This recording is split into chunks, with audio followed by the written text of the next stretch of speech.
Историско второ финале избори членот на карате клубот Штип Емил Павлов на Европското карате првенство што се одржува во Нови Сад, Република Србија.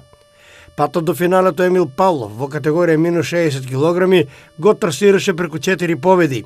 Најпрви го победи Доминик Имрич од Словачка, потоа Јасин Елатар од Холандија, Ненад Дуловиќ од Црнагора, за да во полуфиналето падне и Калвин Скалин од Латвија.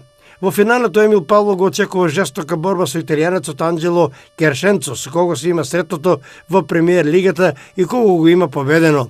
Ова е голем успех на Емил Павлов, кој колку за подсетување беше европски првак на Европското првенство што во месец мај 2014 година се одржа во градот Тампере, Финска.